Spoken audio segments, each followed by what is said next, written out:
గాక. ప్రభునామములో ఈ ఉదయకాల సమయంలో దేవుని సన్నిధిలోకి చేరి కూడి వచ్చిన దేవుని పిల్లని మీ అందరికీ నా ఉదయపూర్వక వందనాలు. ప్రభు మిమ్మల్ని నిండారుగా దీవించునుగాక. దేవుని వాక్యంలోనికి వెళ్ళడానికి ముందుగా మరి మీకు ప్రత్యేకమైన మాట జ్ఞాపకం చేస్తాను. వాస్తవానికి నిన్నటి దినాన మరి మహిళా దినోత్సవం కదా. మరి మీ అందరికీ మరొకసారి మహిళా దినోత్సవ శుభాకాంక్షలు తెలియపరుస్తున్నాను. చెప్పరే థ్యాంక్స్ అని. రైట్. మరి ఆడవాళ్ళు మానవుని జీవితానికి ఎంత ఆధారమో పెద్దవాళ్ళు అంటారు, స్త్రీలు ఎక్కడ గౌరవించబడితే అక్కడ దేవుడు ఉంటాడు అని. అమ్మగా స్త్రీ కావాలి, చెల్లిగా అక్కగా స్త్రీ కావాలి, భార్యగా స్త్రీ కావాలి, అత్తగా కోడలుగా స్త్రీ కావాలి, అమ్మమ్మగా నానమ్మగా స్త్రీ కావాలి. అసలు మగవాడు జన్మించడానికి మరి ఓ ఆయుధంగా ఓ పాత్రగా ఉపయోగపడేది మహిళే. కనుక మహిళలను అగౌరవపరిస్తే, మహిళలను హీనంగా చూస్తే, గౌరవం లేకుండా సన్మానించకుండా మాట్లాడినా, వాళ్ళని సరిగా పట్టించుకోకపోయినా అంత పెద్దగా ఆ కుటుంబాలు రాణించలేవు. ఏ కుటుంబంలో అయితే స్త్రీలు గౌరవించబడతారో, ఏ కుటుంబంలో అయితే తల్లిగా కానీ, సహోదరిగా కానీ, భార్యగా కానీ, ఈ లోకములో దేవుడు మనకు ఏర్పాటు చేసిన భవబంధాలు ఏవైతే ఉన్నాయో, ఈ భవబంధాల్లో ఏ స్థానములో ఉన్నా, ఏ స్థాయిలో ఉన్నా, స్త్రీలు ఎక్కడైతే కుటుంబంలో గౌరవించబడతారో, సన్మానించబడతారో, అటు వారి జీవితాలు, అటు వారి కుటుంబాలు, ఆమెను బట్టి ఆ కుటుంబాలు వర్ధిల్ల చేయబడతాయి. దేవునికి స్తోత్రం చేద్దాం. హల్లెలూయా. కనుక స్త్రీలను గౌరవించడం మరి మానవాళిగా అది మన ధర్మం. కనుక మరి స్త్రీలైనటువంటి వారు స్త్రీలనే శత్రువులుగా మార్చుకోమాకండి. మీలో మీరు ఐక్యత కలిగి ఉండాలి, మీలో మీరు సమాధానం కలిగి ఉండాలి. అలాగే సంఘానికి క్షేమాన్ని తీసుకురావాలి, సమాజానికి కూడా మహిళలే క్షేమాన్ని తీసుకురావాలి. కనుక మహిళా దినోత్సవ శుభాకాంక్షలు మరొకసారి మీకు తెలియపరుస్తూ, బైబిల్ గ్రంథములో చాలామంది స్త్రీలు ఉన్నారు. అలాంటి స్త్రీల వలె మరి రూతు, ఎస్తేరు వలె, ప్రార్థనా యోధులైనటువంటి వారి వలె, పరాక్రమ కార్యాలు దేవుని కొరకు ఎన్నో శూర కార్యాలు, వీర కార్యాలు జరిగించిన ఆ తల్లుల వలె మీరుందురుగాక. ఆ తల్లుల్లో ఉన్న అభిషేకం మీ పైన పనిచేయునుగాక. ఆ తల్లుల్లో ఉన్నటువంటి ప్రేమ, ఆప్యాయత స్త్రీలైన మీ అందరికీ దేవుడు అనుగ్రహించునుగాక. Praise the Lord. రండి దేవుని వాక్యంలోనికి వెళ్దాం. ఈ దినం మన ధ్యానాంశముగా పరిశుద్ధ గ్రంథమైన బైబిల్లో నుండి కీర్తనల పుస్తకం 7వ కీర్తన, కీర్తనల పుస్తకం 7వ కీర్తన 8వ వచనాన్ని నేను చదువుతాను, శ్రద్ధగా చూడండి. కీర్తనల పుస్తకం 7వ కీర్తన 8వ వచనం. యెహోవా జనములకు తీర్పు తీర్చువాడు, యెహోవా నా నీతిని బట్టియు నా యథార్థతను బట్టియు నా విషయములో నాకు న్యాయము తీర్చుము. చిన్న ప్రార్థన చేద్దాం. పరిశుద్ధుడైన తండ్రి, ఆశ్చర్యకరుడా, నీ కొందనాలు. నీ పాద సన్నిధిలో చదవబడిన లేఖనముల నుండి కొద్ది నిమిషాలు నీ ఆత్మ సహాయతను మాకు అందించి, మాతో మీరు మాట్లాడి, నీ ఘనమైన నామమునకు మాత్రమే మహిమయు ఘనతయు ప్రభావాలు మీరు చెల్లించుకొనమని యేసు ప్రభు నామములో అడిగి వేడుకొనుచు ప్రార్థించుచున్నాము తండ్రి, ఆమేన్. న్యాయాధిపతి అయిన దేవుడు నిన్ను తీర్పు తీర్చేటి వేళలో ఏ గుంపులో నీ ఉందువో యోచించుకో సోదరా. న్యాయాధిపతి అయిన దేవుడు గొర్రెలకే నిత్య జీవము, మేకలకే నిత్య నరకము. గొర్రెలకే నిత్య జీవము, మేకలకే నిత్య నరకము. ఏ గుంపులో నీవుందువు, ఏ గుంపు గుంపులో నీవుందువు అని యేసుడు నిన్నడిగిన ఏమందు, అని యేసుడు నిన్నడిగిన ఏమందు. న్యాయాధిపతి అయిన దేవుడు నిన్ను తీర్పు తీర్చేటి వేళలో ఏ గుంపులో నీవుందువో యోచించుకో ఓ సోదరా, యోచించుకో ఓ సోదరి. మనందరి ప్రభువును లోకరక్షకుడైన యేసుక్రీస్తు ప్రభు వారి యొక్క శ్రేష్టమైన నామములో మరొకసారి మీ అందరికి హృదయపూర్వక వందనాలు తెలియపరుస్తున్నాను. ఇది మన ధ్యానాంశముగా మనం చదువుకున్నటువంటి ఓ ప్రాముఖ్యమైనటువంటి మాట, యెహోవా జనములకు తీర్పు తీర్చేవాడు. మనం ఆరాధించే దేవునికి దరిదాపుగా 3000 పైచిలుకు పేర్లు ఉన్నాయి. నాకు నీకుంటే మహా ఎన్ని పేర్లు ఉంటాయి? ఇంట్లో ఒక పేరు చెప్పరే, స్కూల్లో రికార్డులో ఒక పేరు, ఇంకా ఏదైనా ఉంటే ఇంకో పేరు ఉంటుందేమో. మహా ఉంటే 3 పేర్లు ఉంటాయి మనకంతే. కానీ జీవము కలిగిన దేవునికి ఎన్ని పేర్లు ఉన్నాయంట? ఊరక వరామరిగ్గా లెక్క పెడితేనే 3000 పైచిలుకు పేర్లు యేసు ప్రభు వారికి ఉన్నాయి. వాటిలో ఒక శ్రేష్టమైన పేరు ఏంటంటే తీర్పు తీర్చు దేవుడు. ఏం చేసేవాడంట? తీర్పు తీర్చే దేవుడు. దేవుని వాక్యములో కీర్తనాకారుడైనటువంటి దావీదు కీర్తన రాస్తూ యెహోవా జనములకు తీర్పు తీర్చేవాడు అని రాశాడు. మన దేవుడు ఎవరంట? తీర్పు తీర్చేవాడు. చూద్దాం దేవుని వాక్యములో సామెతల పుస్తకం 29వ అధ్యాయం, సామెతల పుస్తకం 29వ అధ్యాయము 26వ వచనం.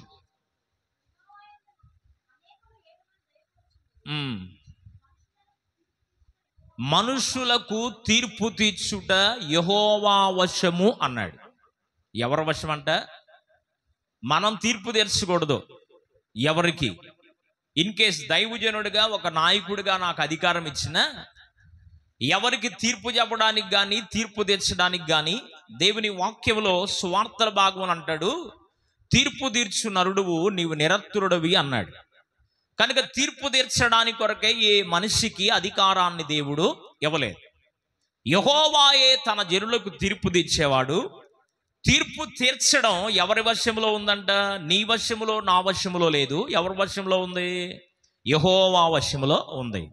మత్తయి సువార్త 7వ అధ్యాయం 1-2 వచనాలు. మత్తయి సువార్త 7వ అధ్యాయంలో 1-2 వచనాల్లో చక్కని మాట అక్కడ రాయబడింది. మత్తయి సువార్త 7వ అధ్యాయం 1-2 వచనాలు. తీర్పు తీర్చకుడి, అప్పుడు మిమ్మును గూర్చి తీర్పు తీర్చబడదు. మీరు తీర్చు తీర్పు, మీరు తీర్పు తీర్చే చొప్పునే మిమ్మును గూర్చి కూడా తీర్పు చేయబడుతుంది అని ఉంది అక్కడ. తీర్పు తీర్చడం మన వశంలో లేదు. ఎవరి వశంలో ఉంది? దేవుని వశంలో ఉంది. ఒకవేళ మనుషుడు నీ ఎదుట బలహీనుడుగా కనపడొచ్చేమో, ఒకవేళ నీ ఇంట్లో వాళ్ళు నీకు బలహీనుడుగా కనపడొచ్చేమో, ఒకవేళ సంఘమో నడిపిస్తున్నటువంటి దైవజనుడు ఒకవేళ నీకు బలహీనంగా కనబడొచ్చేమో, అయినను చేతనైతే నీవేం చేయాలి అంటే పర్సనల్గా మాట్లాడి సరిచేయడానికి ప్రయత్నం చేయాలి. ఇది మొదటిది.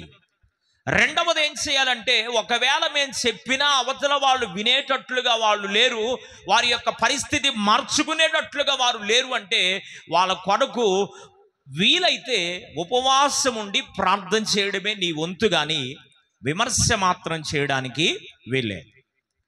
విమర్శ మనం చేసాము అంటే ఖచ్చితంగా మనము కూడా ఒక రోజున విమర్శించబడతాం అని దేవుని వాక్యం సెలవిస్తుంది. ఒకవేళ నేను మీ వైపు చూపిస్తే ఖచ్చితంగా నా వైపు ఎన్నేళ్ళు చూపిస్తున్నాయి చెప్పాలి? 3 ఏళ్ళు నా వైపు చూపిస్తున్నాయి. వీడు ఎదుటి వారికి తీర్పు తీరుస్తున్నాడు కనుక వీడి తీర్పు ఏందో నువ్వు చూడయ్యా అని ఈ బొటిన వేలంతా ఎవరికి చూపిస్తుంది? జీవము కలిగిన దేవునికి చూపిస్తా ఉంది. కనుక తీర్పు తీర్చడం నీ వశములో నా వశములో లేదు అంటూ ఈ 7వ అధ్యాయంలోనే చదవద్దుగాని అక్కడ ఒక చక్కని సందర్భాన్ని చెప్పాడు యేసు ప్రభువారు. నీ కంటిలో దూలాన్ని పెట్టుకొని ఎదుటి కంటిలో నలుసుని ఎదుగుతున్నావు ఎందుకు అన్నాడు. ఎవరి కంటిలో దూలం ఉందంట? మన కంట్లోనేమో ఉండాల్సినంత ఉంది, మనం చేయాల్సినంత చేసుకుపోతున్నాం కాముగా. మనకు ఉండాల్సినటువంటి పద్ధతి ఎన్నిసార్లు చెప్పినా, ఎన్నిసార్లు బ్రతిమలాడినా, ఎన్నిసార్లు నీ బ్రతుకు మార్చుకోమని చెప్పినా, దేవునికి సమీపముగా రమ్మని చెప్పినా, ఆయన వస్తున్నాడని చెప్తూ ఉన్నా, ఆయన తీర్పు తీర్చేవాడని చెప్పినా, నీ క్రియలను బట్టి ఆయన నీకు ప్రతిఫలం ఇచ్చేవాడు అని చెబుతూ ఉన్నా, నేను అలాగే ఉంటాను, యథా రాజా తథా ప్రజ అన్నట్లుగా నేను అలాగే వెళ్ళిపోతాను అంటే ఇంకా అట్లాంటి వాళ్ళని ఎవరు మార్చలేరు. అందుకనే ప్రభువు చెప్తున్నాడు, ఎదుటివారు నీ విమర్శ చేసేటప్పుడు నాకు నేను కానీ నీకు నీవు కానీ ఆలోచించవలసిన ఓ ప్రాముఖ్యమైనటువంటి సంగతి ఏంటి అంటే, అసలు ఒకళ్ళ సంగతి పట్టించుకునేటువంటి తీరిక, ఓపిక, టైం ఈ రోజుల్లో లేదు. దేవునికి మహిమ కలుగును గాక. ఒక కుటుంబాన్ని విమర్శ చేసేటువంటి అర్హత, ఉద్దేశం ఏ మనుషునికి లేదు. నేను అంటాను, అసలు మన బంగారం మంచిదైతే కంసులోడి ఇంటికి ఎందుకు వెళ్ళాలి అంటారు పెద్దోళ్ళు. అంతేగా, ఇప్పుడు మన సంగతి మనం చూసుకోగలిగితే, మన కుటుంబం సంగతి మనం చూసుకోగలిగితే, మన బిడ్డల సంగతి మనం చూసుకోగలిగితే, మనం ఆత్మీయంగా ఎదుగుతున్నామా, శారీరకంగా ఎదుగుతున్నామా, మనమేంటో, మన పరిస్థితి ఏంటో, మన సంగతి మనము, లేక నా సంగతి నేను, నా కుటుంబం సంగతి నేను, మీ కుటుంబాల సంగతి మీరు ఆలోచించగలిగితే ఎదుటివారిని గురించి పెద్దగా విమర్శ చేసుకోవడానికి అవకాశము ఇవ్వరేమో అన్న ఉద్దేశం. కనుక ప్రభు అంటున్నాడు, నీ కంటిలో దూలాన్ని పెట్టుకొని ఎదుటి కంటిలో నలుసును ఎదుగుతున్నావు ఎందుకు? అట్లా చేయబాగా, తీర్పు తీర్చవాగా. తీర్పు ఎవరి వశములో ఉందంట? జీవము కలిగిన దేవుని వశములో ఉంది అని చెప్పాడు. దేవుని వాక్యములో 1-2 ఉదాహరణలు మీకు జ్ఞాపకం చేసి, మనం ఆరాధించే దేవుడు ఎవరంటే తీర్పు తీర్చే దేవుడు. ఏమి తీరుస్తాడో కొంతమంది అంటారు, అక్కడక్కడ మన మాటలో సందర్భాల్లో వింటే, ఆర్చేవాడు లేడు, చెప్పరమ్మా, ఆర్చేవాడు లేడంట, తీర్చేవాడు కూడా లేదయ్యా. నేను ఏడ్చినా కనీసం దిక్కుమొక్కు లేని వాడు ఉన్నాను తప్పితే నా బాధను ఆర్చేవాడు లేడు, తీర్చేవాడు లేడు అని కొన్నిసార్లు పెద్దవాళ్ళు ఇలాగ మాట్లాడుతూ ఉండగా మనం వింటాం. నిజంగా మనం ఆరాధించే దేవుడు ఎవరంటే, మనకున్నటువంటి సమస్యలను తీర్చేవాడు, మనకున్న పరిస్థితులను తీర్చేవాడు. ఆయన ఆర్చేవాడు ఆయనే, తీర్చేవాడు కూడా ఆయనే. ఒకసారి గట్టిగా చప్పట్లు కొడుతూ దేవుని నామం పడదాం. హల్లెలూయా. కనుక 1-2 మాటలు నేను మీకు పరిశుద్ధ గ్రంథములో చూపించి ముగించేస్తాను. జాగ్రత్తగా వినండి. మరి కొద్ది నిమిషాలు దేవుని ఆత్మ స్వాధీనంలో ప్రశాంతంగా పిల్లలను కంట్రోల్లో పెట్టుకోండి. మనస్సును వేరే ధ్యాసపైకి వెళ్ళనీయకుండా దేవుని వాక్యం పైకి రానియండి. దేవునికి మహిమ కలుగునుగా. హల్లెలూయా. దేవుని వాక్యములో మత్తయి సువార్త 13వ అధ్యాయములో, మత్తయి సువార్త 13వ అధ్యాయములో 3వ వచనములో విత్తుమాని ఉపమానం కనపడింది. అక్కడ ఏ ఉపమానం అంట? విత్తనములు ఒక వ్యక్తి విచ్చుచూ పోతున్నాడంట. ఏం చేస్తున్నాడు? విత్తనాలు విత్తుకుంటా వెళుతున్నాడు. ఇప్పుడు ఈ విత్తనాలు విత్తుకుంటూ వెళుతూ ఉండగా కొన్నేమో త్రోవ పక్కన పడినాయి. ఎక్కడ పడినాయి? త్రోవ పక్కన పడినాయి. కొన్నేమో ముళ్ళ పొదల్లో పడినాయి. కొన్నేమో ఎక్కడ పడిపోయినాయి అంటే మంచి నేల మీద పడ్డాయి. కొన్నేమో రాతి నేల మీద పడ్డాయి. ఇప్పుడు 4 విధములైన నేలలు ఇక్కడ కనపడుతున్నాయి. నెంబర్ 1, త్రోవ పక్కన పడ్డాయి. త్రోవ పక్కన కనుక పడితే, నడిచే నడవలో కనుక విత్తనాలు పడితే ఏమైపోతాయి? అవి తొక్కబడతాయి, మొలకెత్తడానికి అసలు అవకాశం లేదు. కొన్నేమో పక్షులు ఎత్తుకొని వెళ్ళిపోవడానికి కూడా అవకాశం ఉంది. ఇప్పుడు రాతి నేల మీద పడింది, కొద్దిగా చెమ్మ ఉంటుంది కనుక ఆ చెమ్మ వలన ఒకవేళ రాతి నేల మీద మలిసిన అది ఫలించడానికి మాత్రం ఉపయోగపడేది కాదు. ఇప్పుడు ముళ్ళ తుప్పలలో పడినటువంటి విత్తనము కూడా అది ఒకవేళ మొలవచ్చేమో గాని ఐహికమైనటువంటి విచారముల వలన అది ముండ్ల తుప్పలు అణిచివేయటం వలన ఆ చెట్టు గాని విత్తనము గాని ఫలించడానికి అవకాశం పెద్దగా ఉండదేమో. అయితే ఏది ఫలింపు కలిగినదిగా ఉంటుంది అంటే మంచి నేలన పడిన విత్తనము మాత్రమే అది ఫలించేదిగా ఉంటది. ఒకసారి దేవునికి స్తోత్రం చేద్దాం. హల్లెలూయా. కనుక మంచి నేలన పడిన విత్తనము అనగా దేవుని వాక్యమే. వాక్యము నీ హృదయములో విత్తబడినట్లయితే, వాక్యము నీ హృదయములో పడినట్లయితే, వాక్యాన్ని అనుసరించి నీవు నడవగలిగినట్లయితే, వాక్యానుసారమైన జీవితం నీకుండినట్లయితే అది మంచి నేల అనగా మంచి హృదయములో పడిన విత్తనము ఎలాగైతే ఫలించిద్దో అట్లాగున నీవు ఫలించగలుగుతావు. ఎందుకు ఈ ఉపమానాన్ని మీకు జ్ఞాపకం చేశాను అంటే 4 నేలలు ఉన్నాయి. వాస్తవానికి దేవుని ఉద్దేశం, వాస్తవానికి విత్తువాని యొక్క ఉద్దేశం ఏంటి అంటే అన్ని నేలలు ఫలించాలని దేవుని ఉద్దేశమే. విత్తువాడు అన్ని విత్తుతూ పోతున్నాడు, కానీ తన చెయ్యిని బట్టి, తన యొక్క పరిస్థితిని బట్టి అతనుకున్న ఆలోచన ఏంటి అంటే ఏ ఒక్క విత్తనము వేస్ట్ కాకూడదు, ఏ ఒక్క విత్తనం ఫలించనిదిగా ఉండకూడదు. నేను వేసే ప్రతి విత్తనము అది ఎక్కడ పడినా అది మొలవాలి, అది అభివృద్ధి చెందాలి, అది విస్తరించాలి, అది ఫలించాలి అనే విత్తువాని యొక్క ఉపమానములో ఉన్న నీతి. దేవునికి మహిమ కలుగునుగా. హల్లెలూయా. అయితే కొన్నేమో ఫలించినటువంటి నేలలు కనపడతా ఉన్నాయి, కొన్నేమో ఫలించిన నేల కనబడుతుంది. ఈ మూడు ప్రాంతాలు, ఈ మూడు ప్రదేశాల్లో విత్తనాలు పడ్డాయి కానీ ఫలింపు లేదు కనుక వాటి జోలికి విత్తనములు విత్తినటువంటి వ్యవసాయకుడు వెళ్ళడానికి ఇష్టపడడు. ఎక్కడికి వెళ్తాడు? మంచి నేలన పడిన ఆ విత్తనము జోలికి. అక్కడ ఫలింపు ఉంది కనుక అది ఖచ్చితంగా ఫలింపు కలిగినటువంటి స్థలములోకి వెళ్ళి దానికి కావలసినటువంటి సమస్తాన్ని కూడా వ్యవసాయకుడు సమకూర్చుతాడు. కనుక మనం ఎలాగుండాలి? రేపు ఒక దినాన తీర్పు జరగబోతుంది. ఇప్పుడు తీర్పు జరిగినప్పుడు విత్తనము దైవజనుడు దేవుని వాక్యాన్ని దేవుని ఆత్మచేత ప్రేరేపించబడి విత్తనములు విత్తుచూ ఉండగా నీ హృదయం ఎలాగుండాలంటే మంచి నేలనబడిన విత్తనం ఎలాగు ఫలిస్తూ ఉందో నీ హృదయం కూడా మంచిగా ఉండి ఆ విత్తనాన్ని గనక స్వీకరించగలిగితే, ఆ వాక్యాన్ని గనక స్వీకరించగలిగితే, వాక్యానుసారమైన జీవితం గనక నీలో ఉంటే నిశ్చయముగా నిత్య రాజ్యములోనికి నీ వెళ్ళగలుగుతావు. దేవునికి మహిమ కలుగునుగా. హల్లెలూయా.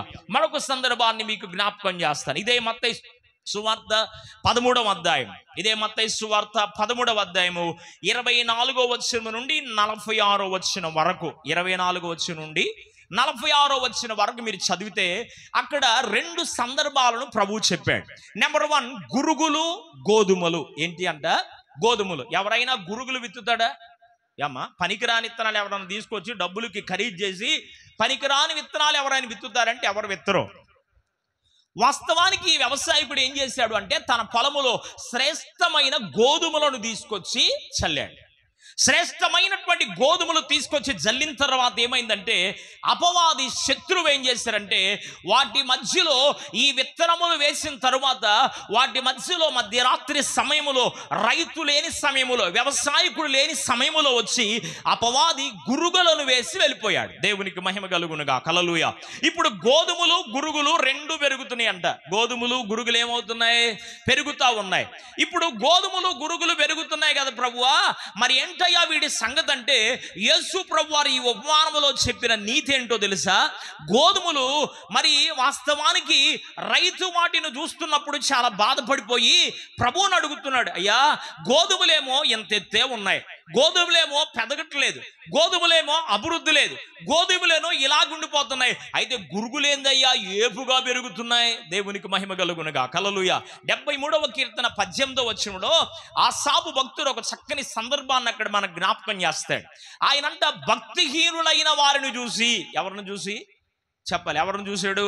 భక్తిహీనులను చూసి అనుకుంటున్నాడంట, నేను ప్రతిరోజు ప్రార్థనకు వస్తున్నానే, వారంలో 2 సార్లు ఉపవాసం ఉంటున్నానే, దశంభాగం ఇస్తున్నానే, కానుకలు ఇస్తున్నానే, దేవుని సువార్త కొరకు నా వంతు ఏదో నేను సహకరిస్తున్నానే, దేవుని పని కొరకై సాయ శక్తుల ప్రయత్నిస్తూ ఇంత యథార్థమైన నీతి కలిగిన భక్తి నేను చేస్తున్నా, నాకంటే ఎవరు విస్తరించబడుతున్నారు అంటే, నాకంటే ఎవరు ప్రబలిపోతున్నారంటే, నాకంటే ఎవరు ఆశీర్వాదకరంగా ఉన్నారంటే భక్తిహీనులు ఏంటయ్యా అంత అభివృద్ధి చెందుతున్నారు, భక్తిహీనుడు ఏందయ్యా ఎదిగిపోతున్నారు, భక్తిహీనుడు ఏందయ్యా డెవలప్మెంట్ అయిపోతున్నారు, నేనేమో ఎక్కడ వేసిన గొంగళి అక్కడే అన్న సామెతగా నేను ఇక్కడే ఉండిపోయాను ఏంటి ప్రభు అని దేవుని సన్నిధిలో అలాగున బాధపడుతూ ఉంటే ఆయనకు ఒక చక్కని ఆలోచన వచ్చిందంట. ఏదైతే అదైంది, దేవుని మందిరానికి వెళ్ళు అని ప్రేరేపణ వచ్చినప్పుడు దేవుని మందిరంలోనికి వెళ్ళాడు ఆసాపు దేవుని మందిరంలోనికి వెళ్ళి దేవుని దగ్గర ప్రార్థిస్తూ ఉండగా 18వ వచనంలో ప్రభువు మాట్లాడుతూ వచ్చాడు. ఏమని మాట్లాడాడు తెలుసా? వారు నిశ్చయముగా కాలుదారు చోటున్నారు నాయన, నువ్వు వాళ్ళ గురించి కంగారు పడతాం ఎందుకు అన్నాడు. ఒకసారి గట్టిగా చప్పట్లు కొడుతూ ప్రభుని స్తుతిద్దాం. హల్లెలూయా. ఈరోజు భక్తి కలిగిన వారు అభివృద్ధి చెందట్లేదు. ఈరోజు నీతి న్యాయంగా బ్రతికే వారి జీవితంలో ఎక్కడేసిన గొంగళి అక్కడే అన్నట్లుగా ఉన్నారు. కారణం ఏంటి అంటే యథార్థవాది లోక విరోధి అన్నాడు. యథార్థంగా ప్రవర్తించేవాడు ఎవరికి నచ్చడో. ముఖం మీద మాట్లాడేవాళ్ళు అంటే పెద్దగా జనములో పనికిరారు, ఇంట్లో పనికిరారు, ఈదులో పనికిరారు, సమాజంలో పనికిరారు, సంఘాల్లో కూడా పనికిరారు. దేవునికి మహిమ కలుగునుగా. హల్లెలూయా. అయితే ఎవరు పనికి వస్తారు అంటే అక్కడ మాటలు ఇక్కడ చెప్పేవాళ్ళు, డూప్లికేట్ మాటలు చెప్పేవాళ్ళు, అసత్యాన్ని సత్యముగా మార్చి చెప్పేవాళ్ళు, అబద్ధాన్ని మాట్లాడేవారు గెలుస్తారు, వాళ్ళు పరిపక్వత చెందుతారు. కానీ యథార్థంగా మాట్లాడేవాళ్ళు పెద్దగా ఏ రంగములో రాణించినటువంటి చరిత్ర లేదు. దేవునికి మహిమ కలుగును గాక. అయితే నేను ఒక దైవజనుడికి ఏమంటానంటే, ఎక్కడ నువ్వు రాణించబోవచ్చేమో కానీ నిత్య రాజ్యములో, పరలోక రాజ్యములో నీ నీతిని బట్టి, నీ యథార్థతను బట్టి, నీ భక్తి జీవితాన్ని బట్టి, నీ ఆత్మీయ జీవితాన్ని బట్టి నా దేవుడు ఒకరోజు తీర్పు తీర్చినప్పుడు నీతిమంతులు జీవ పునరుద్ధానంలోనికి వెళ్ళబోతున్నారు. గట్టిగా చప్పట్లు కొడుతూ దేవుని నామమున మహిమపడదాం. హల్లెలూయా. కనుక భక్తుడు అనుకుంటున్నాడు, నేను ఇంత భక్తి చేసి వ్యర్థమే కదా, నేను ఇంత బ్రతికి వ్యర్థమే కదా అనుకుంటే ప్రభువు ఏమన్నాడు అంటే, భక్తిహీనులు చూసి నువ్వు ఎందుకు బాధపడిపోతున్నావు? వాళ్ళు ఎక్కడున్నారో తెలుసా? ఈరోజు నీకన్నా డబ్బున్న వాళ్ళు ఉండొచ్చేమో, ఈరోజు నీకన్నా ఐశ్వర్యవంతులు ఉండొచ్చేమో, ఈరోజు నీకన్నా నగా నట్ర గొడ్డు గోద ఆస్తిపాస్తులు కలిగిన వారిగా వారు ఉండొచ్చేమో, కానీ వారు ఈ లోక సంబంధమైన సంపదను సంపాదించుకోవచ్చేమో, కానీ నువ్వు ఆత్మ సంబంధమైన సంపదను సంపాదించుకున్నావు గనుక వారు ఎప్పుడు పడిపోతారో, ఎప్పుడు నీల్ డౌన్ అవుతారో, ఎప్పుడు పాడైపోతారో, ఎప్పుడు పతనమైపోతారో వారు తెలియదు గనుక అలాంటి వారిని గురించి నువ్వు చింతపడొద్దు అని చెప్పాడు. Praise the Lord. హల్లెలూయా.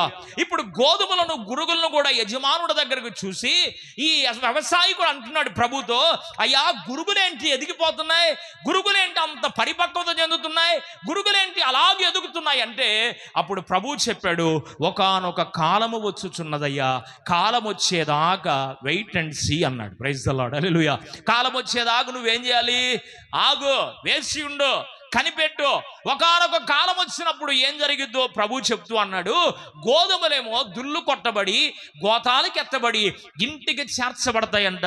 ఈ గురుగులు పొలములోనే ఎక్కడైతే శత్రువు విత్తనాలు వేసాడో ఆ స్థలములే పెరికివేయబడి ఆ స్థలములోనే రాశిగా కుప్పగా పోసి వాటిని తగలబెట్టే రోజు ఒకటి ఉంది. దేవునికి మహిమ కలుగునుగా. హల్లెలూయా. వాటిని నశింపజేసే రోజు ఒకటి ఉంది, వాటిని పాడు చేసే రోజు ఒకటి ఉంది. అప్పుడు దాకా నువ్వేం చేయాలంటే దేవుని చేతిలో అణిగి మణిగుండు అని చెప్పాడు. Praise the Lord. హల్లెలూయా. ఇప్పుడు గోధుమలను, గురుగులను దేవుడు ఏం చేశాడు చెప్పాలి. గోధుమలను, గురుగులు ఏం చేశాడు దేవుడు? గోధుమలేమో చక్కగా ఇంటికి తీసుకెళ్ళాడు, గురుగులేమో పొలములో ఉండి కాల్చబడ్డాయి. మనందరికీ తెలుసు దేవుని వాక్యములో, మరి దేవుని వాక్యములో మనం గమనించినప్పుడు మత్తయి సువార్త 25వ అధ్యాయం, మత్తయి సువార్త 25వ అధ్యాయం 1 నుండి 13 వచనాలు మీరు చదివితే అక్కడ 10 మంది కన్యకలు మనకు కనబడతారు. ఎంతమంది అంట? 10 మంది కన్యకలు. 5గురేమో బుద్ధి కలిగిన కన్యకలు, 5గురేమో బుద్ధి లేని కన్యకలు. ఇప్పుడు 10 మంది ఒకే చోట ఉన్నారా లేరా? చెప్పరమ్మా. 10 మంది ఒకే చోట ఉన్నారు, ఒకే సంఘములో ఉన్నారు, ఒకే ఆత్మీయ తండ్రి దగ్గర ఉన్నారు, ఒకే ఆహారాన్ని తింటున్నారు, ఒకే ప్రభు మళ్ళీ ఆరాధన చేస్తున్నారు, ఒకే సంఘములో వారు నాటబడి ఫలించడానికి, అభివృద్ధి చెందడానికి ఒకే చోట వాళ్ళు ఉన్నారు. రారాజు వస్తున్నాడో జనులారా, రాజ్యం తెస్తున్నాడు, త్వరపడి వేగమే రండి ప్రియులారా, ప్రభుని చేరగరండి. వస్తానన్న యేసురాజు రాకమానునా, తెస్తానన్న ఏకమానునా, వస్తానన్న రాకమానునా, తెస్తానన్న ఏకమానునా. రారాజు వస్తున్నాడో జనులారా, రాజ్యం తెస్తున్నాడు. హల్లెలూయా. యేసు రాజుగా రాబోతున్నాడు. ఆయన వచ్చినప్పుడు అంట గోధుమలను, గురుగులను వేరు చేస్తాడు, మంచి నేలను, చెడు నేలను వేరు చేస్తాడు. ఇక్కడ అంటున్నాడు బుద్ధి కలిగిన వారిని, బుద్ధి లేని వారిని వేరు చేసేస్తాడు. దేవునికి మహిమ కలుగునుగా. హల్లెలూయా. అంతా ఒకసారి ఉన్నాములే, అంతా ఒకే సంఘములో ఉన్నాములే, అంతా ఒకే ఆత్మ సంబంధమైన దానిలో త్రాగాము, భుజిస్తున్నాము అంటే సిద్ధపడిన వారు ఎత్తబడతారు, సంసిద్ధత లేని వారు విడువబడే రోజు ఖచ్చితంగా ఒకటి ఉంది. Praise the Lord. హల్లెలూయా. దేవుని వాక్యములో మనం ఇంకా గమనించినప్పుడు మత్తయి సువార్త 25వ అధ్యాయము 14వ వచనం నుండి, మత్తయి సువార్త 25వ అధ్యాయము 14వ వచనం నుండి 30వ వచనం వరకు మీరు చదివితే అక్కడ తలాంతుల కథను మరి సండే స్కూల్ పిల్లలకు కూడా తెలుసు. ఓ జోసిగా తెలుసా ఏం కథ? తలాంతుల కథ. ఎన్ని తలాంతులు ఇచ్చాడంట? ఎన్ని తలాంతులు ఇచ్చాడు చెప్పాలి. ఇప్పుడు సండే స్కూల్ పిల్లలు చెప్పండి, ఎన్ని తలాంతులు ఇచ్చాడు? ఫస్ట్ నుంచి రండి. ఎన్ని తలాంతులు ఇచ్చాడు? ఒకరికేమో 5 ఇచ్చాడు, ఒకరికేమో 2 ఇచ్చాడు, ఒకరికేమో 1 ఇచ్చాడు. 5, 2, 1. ఇప్పుడు 5 తలాంతులు ఇచ్చినటువంటి వాడు ఏం చేశాడు అంటే 5కు 5 సంపాదించాడు. 2 ఇచ్చిన వాడు కూడా చాలా కష్టం మీద, కష్టం మీద 2కు 2 సంపాదించాడు. 1 ఇచ్చిన వాడు మాత్రం సంపాదించలేదు సరిగదా. ఆ రాజుగారు దూరాంతరము దేశాంతరం పోయినటువంటి తన యజమానుడు ఇచ్చి వెళ్ళిన దాన్ని మళ్ళా ఈరోజు అడుగుతాడేమో, నాకెందుకు వచ్చిన బాధలే, ఆయనకి ఇచ్చేస్తే బాగుంటుందని ఆ 1 తలాంతునంతా భూమిలో పాతి పెట్టాడు అని దేవుని వాక్యంలో మనం గమనించగలం. యజమానుడు రానే వచ్చాడు. యజమానుడు వచ్చిన తర్వాత అడుగుతున్నాడు. 5 తలాంతులు ఇచ్చిన వాడిని మొట్టమొదటిగా పిలిపించాడు. అయ్యా, నీకు 5 తలాంతులు ఇచ్చి వెళ్ళానుగా, నేను ఇచ్చి వెళ్ళిన తలాంతును నువ్వేం చేశావు అంటే, అయ్యా నీవిచ్చిన 5 తలాంతులతో ఏదో నాకు తెలిసినటువంటి జ్ఞానముతో నేను అభివృద్ధి పరుచుకొని ఇదిగో నీ 5 ఇదిగయ్యా, ఈ 5కు 5 చేశానని చేతిలో పెట్టాడు. దేవునికి మహిమ కలుగునుగా. హల్లెలూయా. వెంటనే ఏమన్నాడు యజమానుడు అంటే, బలా నమ్మకమైన మంచి దాసుడా, నీవు కొంచెములో నమ్ముకున్నావు గనుక అన్నిటిపైన నిన్ను అధికారిగా చేస్తున్నాను అని ఆశీర్వదించాడు. దేవునికి మహిమ కలుగును గాక. 2 తలాంతులు ఇచ్చిన వాడిని పిలిచాడు. వారు కూడా వచ్చాడు. యజమానుడు ఎదురు నిలబడి, అయ్యా ఏదో నా శక్తి సామర్థ్యతను బట్టి, నా పరిస్థితిని బట్టి నువ్వు నాకు 2 ఇచ్చావు కనుక నా శక్తి సామర్థ్యతను బట్టి నేను వాటి ద్వారా వ్యాపారాన్ని చేసి 2కు 2 సంపాదించాను, ఇదిగయ్యా 4 అని చేతిలో పెట్టాడు. వాణ్ణి కూడా బలానమ్మకమైన దాసుడా అని పొగిడాడు, కీర్తించాడు. 1 తీసుకున్నటువంటి వాడిని పిలిపించాడు. వాడు వచ్చి, అయ్యా నా వల్ల కాలేదు, నా శక్తి సామర్థ్యత ఏంటో నీకు తెలుసయ్యా, నువ్వు నాకు 1 ఇచ్చినా నేను డెవలప్మెంట్ చేసుకోలేని దౌర్భాగ్య స్థితిలో ఉన్నాను, నన్ను క్షమించయ్యా అని ఆ నాణ్యము లేకపోతే 1 తలాంతు యజమానుడికి ఇచ్చేస్తే క్షమించేవాడు. తను మాట్లాడిన మాటలు బాధ కలిగించిన యజమానుడికి అభివృద్ధి చేయకపోగా ఏమన్నాడు అంటే, నీవు విత్తని చోట ఫలమును పంటను ఆశించువాడవన్న సంగతి నాకు తెలుసు అంటున్నాడు. ఓరి దౌర్భాగ్యుడా, విత్తని చోట ఏం ఆశిస్తాడంట? పంటను ఆశించేవాడవని నాకు తెలుసు. విత్తన చోట ఎవడన్నా పంటను ఆశిస్తాడా? ఆశించడు కదా. విత్తనము విత్తదే కదా పంట కోసుకునేది. విత్తనము విత్తకుండా పంటను ఆశించి వాడవన్న సంగతి నాకు తెలుసు కనుక నీది నీకే పెట్టానయ్యా, భూమిలో దాచిపెట్టాను, నాకెందుకు వచ్చిన బాధ అంటే వెంటనే అన్నాడు, పెండ్లి వస్త్రము లేని ఒకనిని చూచి, పెండ్లి వస్త్రము లేని ఒకనిని చూచి, త్రోసిరి వెలుపల చీకటిలో, త్రోసిరి వెలుపల చీకటిలో యెహోవా చేత ఆశీర్వదించబడినవాడా,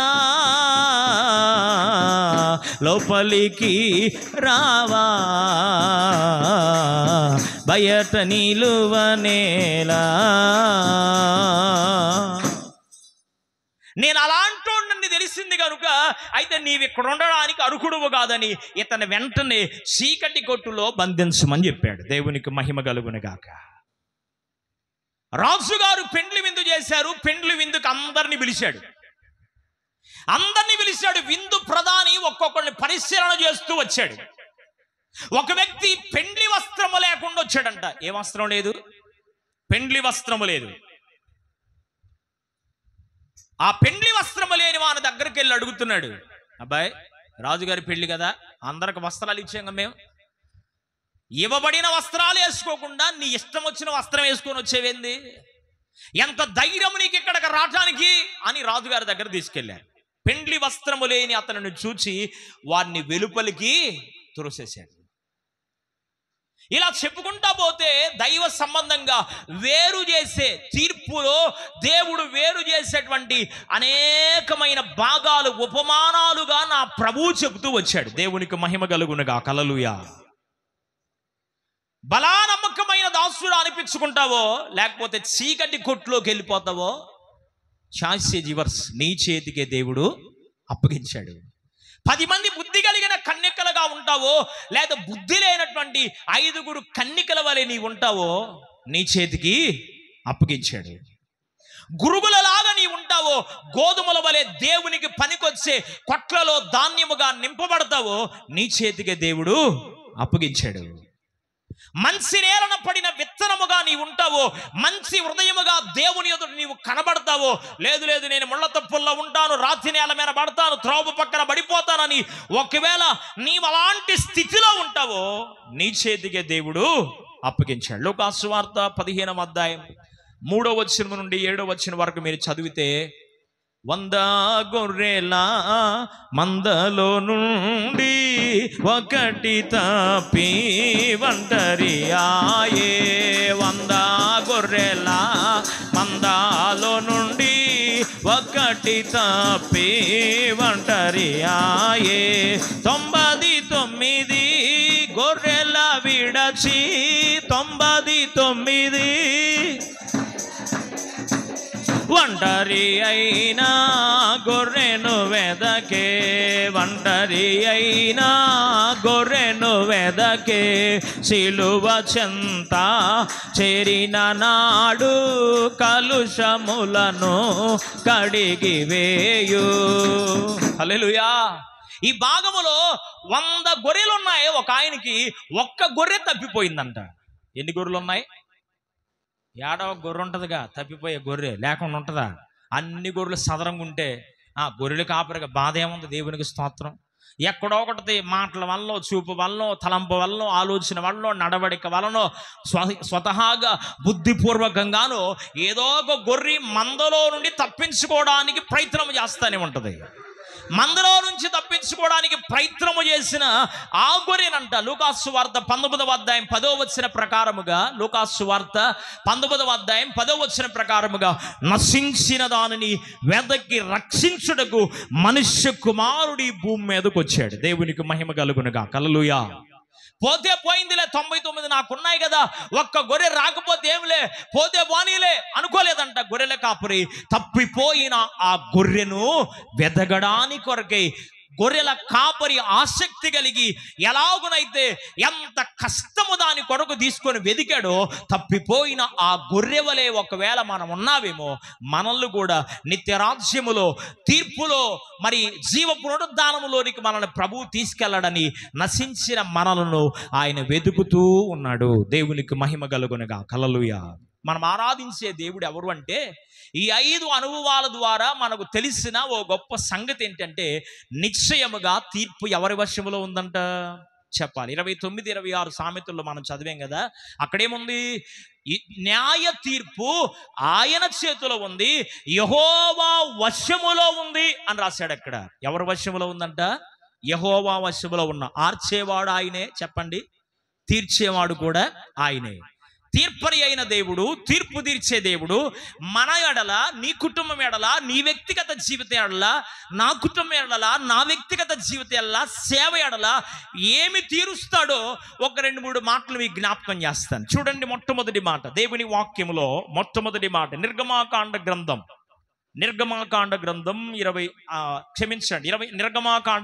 5వ అధ్యాయం, నిర్గమాకాండ గ్రంథం 5వ అధ్యాయము 21వ వచనం.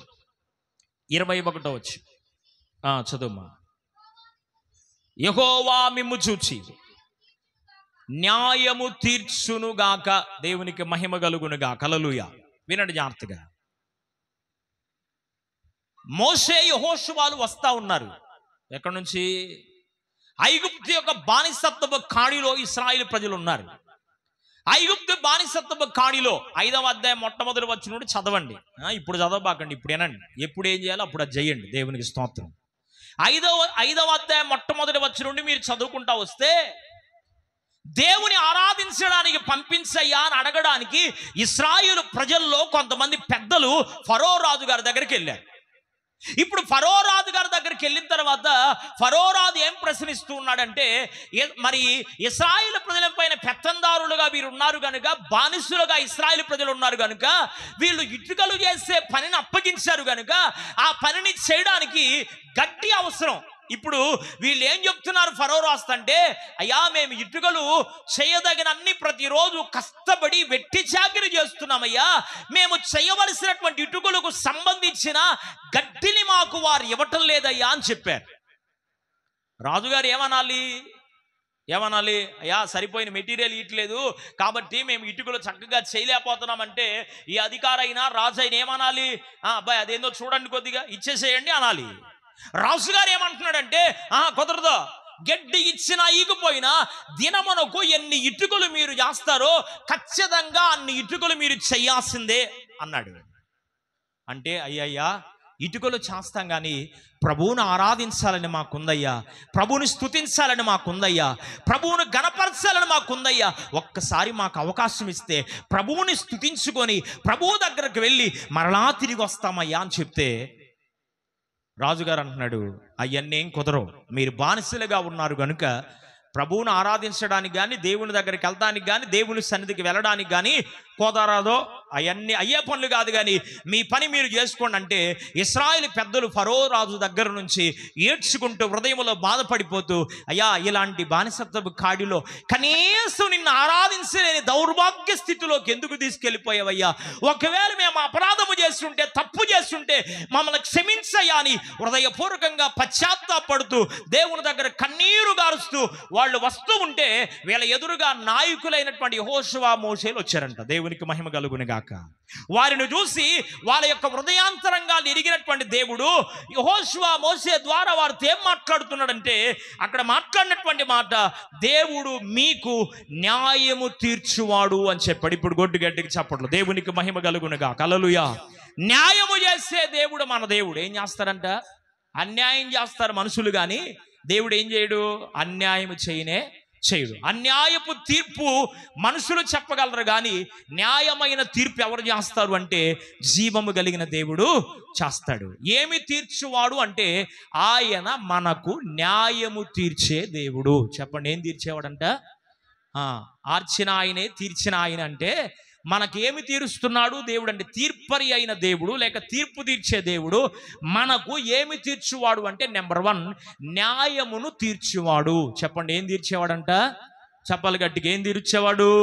ఒకవేళ నీ కుటుంబం నీకు అన్యాయం చేయొచ్చేమో, నీ బిడ్డలు నీకు అన్యాయం చేయొచ్చేమో, నీ వ్యక్తిగత జీవితం నీకు అన్యాయం చేయొచ్చేమో, ఒకవేళ పైకి బాగున్నా లోపల ఇంకో రకంగా ఉండి నీతో అట్లా కలిమిడి సంబంధంగా ఉన్నట్లు ఒకవేళ మనుషులు ప్రవర్తిస్తూ నీకు అన్యాయం చేయడానికి, నీ ముందు బాగున్నా నీ వెనుక గోతులు తీసి నిన్ను లాగి పడవేయడానికి, కృషింపజేయడానికి, బాధ పెట్టడానికి ప్రయత్నము చేస్తుండొచ్చేమో. అయితే నేనంటాను, ఒకవేళ మనుషుడు నీకు అన్యాయం చేయడానికి ప్రవర్తించిన మనం ఆరాధించే దేవుడు మాత్రం మనకు న్యాయము చేసే దేవుడు. ఆయన గట్టిగా చప్పట్లు కొడుతూ ప్రభుని స్తుతిద్దాం. హల్లెలూయా. ఏ విషయంలో నీకు న్యాయము జరగట్లేదో ఆ విషయంలో నా దేవుడు నీకేం చేస్తాడు అంటే న్యాయాన్ని చేయగలిగిన దేవుడు. రెండో మాట దేవుని వాక్యం ఇర్మియా గ్రంథం 51వ అధ్యాయం. ఇర్మియా గ్రంథం 51వ అధ్యాయము 36వ వచనం. 51వ అధ్యాయము 36వ వచనం. అక్కడుంది, ఆయన మన పగను తీర్చువాడు అన్నాడు. ఏం తీరుస్తాడంట? అసలు మనకు పగ ఉండాలా ఉండకూడదా? చెప్పరాక, పగ ఉండాలా ఉండకూడదా? శత్రువునైనా ప్రేమించమని యేసు ప్రభు వారు చెప్తుంటే మనకు పగ ఉండొచ్చా ఉండకూడదా? నీకేం తెలుసులే పాస్టర్ గారు, ఎంత చేశారు అనుకున్నా. అసలు వాళ్ళు మాట్లాడ ముఖం చూస్తుంటేనే గుండెల్లో గుణపాలాగా దిగిపోతున్నాయి పాస్టర్ గారు. దేవునికి స్తోత్రం. ఇంకా దిగిపోతే నువ్వు విశ్వాసం ఎట్టవుతా? దేవునికి మహిమ కలుగును గాక. ఎంత లావు మాట అన్నా, ఎంత సన్న మాట అన్నా, ఎంత బాధ నీకు కలిగించినా ఎదుటి వారిని క్షమించే మనస్సు నీకుంటే నువ్వు క్రైస్తవుడివి. Praise the Lord. హల్లెలూయా. ఎదుటి వారిని పశ్చాత్తాప హృదయంతో ఎదుటి వారిని క్షమించగలిగిన మనస్సు ఉంటేనే నీవు పగ తీర్చుకోలేకపోవచ్చు, కానీ నీవు సరైన వ్యక్తిగా దేవుని దగ్గర నీవు కనబడితే, నీవు పగ లేకుండా కనపడితే, ప్రేమతో కనపడితే నీవు పగ తీర్చుకోవాల్సిన అవసరంలా నీ పక్షంగా దేవుడే నీ పగ తీరుస్తాడు. Praise the Lord. హల్లెలూయా. మనం తీరితే ఏం తీరుతామండి? ఇప్పుడు వాళ్ళు 4 మాటలు మాట్లాడాడు, మనం 4 మాటలు మాట్లాడతాం. వాళ్ళు 2 దెబ్బలు కొట్టారు, మనం కనీసం ఒక అరదెబ్బన కొట్టలేమా? కొట్టమా? కొట్టేస్తాం, దేవునికి స్తోత్రం. కానీ మనము తీసే దెబ్బ కన్నా, మనం కొట్టే దెబ్బ కన్నా, మనం ఎదుటి వారిని దూషించేదానికన్నా, ఎదుటి వారిని బాధ పెట్టేదానికన్నా ప్రభువుకు అప్పచెప్పి మౌనంగా ఉంటే దేవునికి స్తోత్రం, ప్రభువే మన పక్షంగా పగను తీరుస్తాడు. ఇక్కడ ఏ సందర్భంలో చెప్పాడు ఈ మాట అంటే, ఇశ్రాయేలు ప్రజలంతా ఆదికాండం 11వ అధ్యాయం మొట్టమొదటి వచనం నుండి కొన్ని వచనాలు మీరు చదివితే మహాబబులోను పట్టణాన్ని కట్టాలనుకున్నారు. అక్కడ ఏ పట్టణం చెప్పరమ్మా? బబులోను అనగా తారుమారు. బబులోను అంటే అర్థమైంది తారుమారు. వారు ఏం ఆలోచన చేశారంటే, మనం భూమి మీద ఎక్కడికి వెళ్ళకూడదు, భూమి మీద అంటే అసలు దేవుని వాగ్దానాన్ని కూడా స్పాయిల్ చేయడానికి ప్రయత్నం చేశాడు. ఆది పితరుడైన ఆదాము అవ్వలను దేవుడు ఆశీర్వదించి ఏమన్నాడు? మీరు ఫలించి అభివృద్ధి పొంది విస్తరించండి, భూమిని నిండించండి అని ప్రభువు చెప్తే వీళ్ళేమనుకున్నారంటే, ఇక్కడే ఉండాలి, మనం ఎక్కడ తప్పితే ఇంకెక్కడ ఉండడానికి వీల్లేదు, ఏడే గట్టేసేయాలి అనుకున్నారు. దేవునికి స్తోత్రం. ఇక్కడే గట్టేయాలని ప్రారంభించారు. పాపం సగం దాకా గట్టారు. ఏడదాకా? సగం దాకా గట్టారు. బాగానే ఉంది. ఇప్పుడు సగం దాకా గట్టిన తర్వాత పైనుండి మనము చూదము రండి అని దేవుడంట పైనుండి ఈ బబులోను కట్టడాన్ని తొంగి చూశాడంట. దేవునికి మహిమ కలుగును గాక. నేను ఉత్తి మాటలు చెప్పట్లేదు, 11వ అధ్యాయం ఆదికాండంలో ఉన్న మాటలు అక్కడ ఉన్నాయి, చదువుకోండి ఇంటికి వెళ్ళాక. వాళ్ళు బాబేలు గోపురాన్ని, ఆ యొక్క పరిస్థితిని వాళ్ళు చూస్తూ ఉండగా అక్కడ ఏమైపోయిందంటే తారుమారు చేసేసాడు దేవుడు. ఒకే చోట నుండి ఆరాధించడానికి కాదురా, నా వాగ్దానాన్ని నేను నెరవేర్చడానికి కదా మిమ్మల్ని ఇచ్చేసింది. ఇక్కడేమో బాబేలు గోపురాన్ని, ఇక్కడ ఇర్మియా గ్రంథంలో మనం చూస్తే మహాబబులోను కూలిపోయెను, అది దయ్యములకు ఉనికి పట్టు అనుంది ప్రకటన గ్రంథంలో. దయ్యాలకి ఏమైపోయిందంట? అది ఉనికి పట్టుగా ఉంది. బాబేలు గోపురమేమో తారుమారైపోయి, బాబేలు గోపురం జీవము కలిగిన దేవునికి వ్యతిరేకంగా, దేవుని వాక్యానికి విరుద్ధంగా ప్రవర్తిస్తే వాళ్ళ సరిచేయడానికి భాషలు తారుమారు చేసి రకరకాలైనటువంటి భాషలు అక్కడ పుట్టించాడు దేవుడు. చెల్లా చెదురైపోయేటట్టు చేశాడు. దేవునికి మహిమ కలుగును గాక. ఇక్కడ బబులోను యొక్క పరిస్థితి ఎలాగుంది అంటే, బబులోను యొక్క పరిస్థితి భయంకరమైనదిగా ఉంది. బబులోను పరిస్థితి ఎలాగుందంటే, మహాబబులోను కూలిపోయింది. మహాబబులోను దురాత్మలకు, దయ్యపు కార్యాలకు, దుస్తుని కార్యాలకు అది ఉనికి పట్టుగా ఉంది. కనుక ఇప్పుడు ప్రభు అంటున్నాడు, ఇశ్రాయేలు ప్రజలు బాధపడిపోతూ ఉంటే ఇశ్రాయేలు ప్రజలను బట్టి ప్రభు అంటున్నాడు, పగదీర్చడం నా పనిగా. ఆ బబులోను సంగతి మీరు ఆలోచించబాకండి. బబులోనికి కావలసిన శిక్ష ఏంటో, బబులోనికి రావాల్సినటువంటిది ఏంటో, బబులోనికి రావాల్సినటువంటి మరి ప్రత్యామ్నాయం ఏంటో, నేను మీ పక్షంగా, మీరు మౌనంగా ఉంటే నేనే మీ పక్షంగా పగను తీర్చువాడను అన్నాడు. దేవునికి మహిమ కలుగును గాక. 3వ మాట చెప్తా. దేవుని వాక్యంలో 17వ కీర్తన పుస్తకం 17వ కీర్తన 15వ వచనం, 17:15. నేనైతే నీతి గలవాడనై నీ ముఖ దర్శనము చేసేదను, నేను మేలుకొనున్నప్పుడు నీ స్వరూప దర్శనముతో నా ఆశను తీర్చుకుంటాను అన్నాడు భక్తుడు. దేవునికి మహిమ కలుగునుగా. హల్లెలూయా. ఇది పోయిన వారం మనం ధ్యానం చేస్తే, నేనైతే ఆయన ముఖ దర్శనాన్ని చేస్తాను. ఎట్లా? నీతి కలిగిన వాడనై ఆయన ముఖ దర్శనాన్ని చేస్తాను. ఇక్కడ భక్తుడు అంటున్నాడు, నేనైతే నీతి గలవాడనై నీ ముఖ దర్శనము చేసి నా ఆశను తీర్చుకొందును అన్నాడు. మనం ఆరాధించే దేవుడు ఎవరో తెలుసా? ఏమి తీర్చేవాడంటే నీ ఆశను తీర్చేవాడు. అది దైవ సంబంధమైందిగా ఉండాలి, అది దేవునికి ఇష్టం వచ్చిందిగా ఉండాలి. దేవునికి వ్యతిరేకమైందిగా ఉండి, దేవునికి అసహ్యమైందిగా ఉండి, దేవుని వాక్యానికి విరుద్ధంగా ఉండి, దేవుని క్రమానికి విరుద్ధంగా ఉంటే అట్లాంటి ఆశలు నెరవేర్చబడవు. దేవునికి మహిమ కలుగును గాక. ఈ ఆశ నెరవేర్చబడిద్దంట దేవుని చిత్తములో ఉన్నది, దేవుని తలంపులో ఉన్నది, దేవునికి వ్యతిరేకము కానిది. నీ ఆశ ఏదైనా ఆత్మ సంబంధమైనదిగా ఉంటే, న్యాయ సంబంధమైనదిగా ఉంటే, అది యథార్థమైనదిగా దేవుడు మెచ్చే ఆశగా ఉంటే, అలాంటి ఆశలు తీర్చే దేవుడు మన దేవుడు. దేవునికి మహిమ కలుగును గాక. మరొక మాట చూపిస్తాను. 37వ కీర్తన 4వ వచనం. 37వ కీర్తన 4వ వచనం. యెహోవాను బట్టి సంతోషించండి, ఆయన నీ హృదయ వాంఛలు తీర్చును అన్నాడు. ఆశ వేరు, వాంఛ వేరు, కోరిక వేరు. ఇప్పుడు ఏమి తీరుస్తాడంట దేవుడు?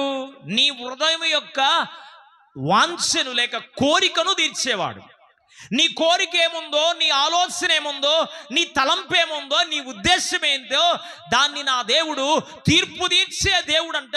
నీకేమి తీరుస్తాడు అంటే నీ హృదయం యొక్క ఆలోచన తీరుస్తాడు. ఎప్పుడు తీరుస్తాడు తెలుసా? దేవుని బట్టి సంతోషించినప్పుడు. చాలా మంది చేస్తున్న పొరపాటు ఏంటంటే, ఇచ్చిందాకేమో స్తోత్రం స్తోత్రం ఇవ్వాలి అని ప్రార్థన చేస్తాం. ఇచ్చినాక, కలిసి వచ్చినాక, దేవుడు నీవు అనుకున్నది నీకు చేసిన తర్వాత ఇచ్చిన దానిని బట్టి సంతోషిస్తున్నారు, కానీ ఇచ్చిన దేవుని బట్టి సంతోషించే వాళ్ళు ఎంతమంది? ఉద్యోగం కావాలి, ఉద్యోగం ఇచ్చాడు దేవుడు, ప్రార్థన చేస్తే ఉద్యోగాన్ని బట్టి ఏంట్రా బాబు రావట్లేదంటే వాడు చెప్తున్న మాట ఏంటంటే, ఆదివారం కూడా డ్యూటీ ఉంటుంది సార్, బిజీ అయిపోయాను సార్, కుదరట్లేదు సార్, ఉద్యోగం లేనప్పుడు ఖాళీగా ఉన్నాను సార్, ఎప్పుడు పడితే అప్పుడు వస్తాను సార్, మీరు పిలవండి సార్. దేవునికి స్తోత్రం. ఇప్పుడు ఉద్యోగం వచ్చి నాకేం లేదంట, ఖాళీ లేదంట. దేవునికి మహిమ కలుగును గాక. ఇచ్చిన దాన్ని బట్టి సంతోషిస్తున్నాడు, కానీ ఇచ్చిన దేవుని బట్టి ఏం చేయట్లా? సంతోషించట్లా. నీ హృదయ వాంఛను దేవుడు తీరుస్తాడు. తీర్చాలి అంటే నువ్వేం చేయాలంటే యెహోవాను బట్టి సంతోషించాలి. మరొక మాట చూపిస్తాను చూడండి. దేవుని వాక్యంలో మన జ్ఞాపకం చేసుకుంటా ఉన్నట్లయితే పరిశుద్ధ గ్రంథంలో ఫిలిప్పీ పత్రిక 4వ అధ్యాయం 19వ వచనం. ఫిలిప్పీ పత్రిక 4వ అధ్యాయం 19వ వచనంలో, ఆయన తన మహిమైశ్వర్యములో నుండి మన ప్రతి అవసరాన్ని తీర్చే దేవుడు, ఆశలు తీర్చే దేవుడు, వాంఛను తీర్చే దేవుడు. ఇక్కడ అంటున్నాడు మీ ప్రతి అవసరాన్ని తీర్చే దేవుడు. ఆదికాండ గ్రంథం 24వ అధ్యాయం మొదటి 2 వచనాలు మనం చూస్తే, అబ్రహామును దేవుడు అన్ని విషయములలో ఆశీర్వదించెను అన్నాడు. ఎన్ని విషయాల్లో? 1లో 2లో 3లో 4లో 5లో 10లో ఆశీర్వదించే సరిపోయిద్దా? కాదు. దేవుని పిల్లలుగా ఎందులో వెనక్కి తగ్గకూడదు, అన్నిటిలో దీవెన పొందడం దేవుని చిత్తం. ఇప్పుడు నీ అన్ని అవసరాలు ఎవరు తీర్చగలడంట? దేవుడు తీర్చగలడు. మన యొక్క ప్రతి అవసరాన్ని ఆయన తీర్చే దేవుడు. దేవునికి మహిమ కలుగును గాక.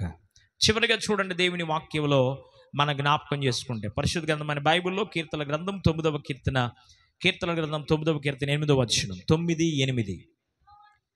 యెహోవా నీతిని బట్టి లోకమునకు తీర్పు తీర్చును, యథార్థతను బట్టి ప్రజలకు న్యాయము తీర్చును అన్నాడు. ఇప్పుడు మనం ఆరాధించే దేవుడు ఎవరు అంటే, నీతిని బట్టి యథార్థతను బట్టి మనకు తీర్పు తీర్చే దేవుడు.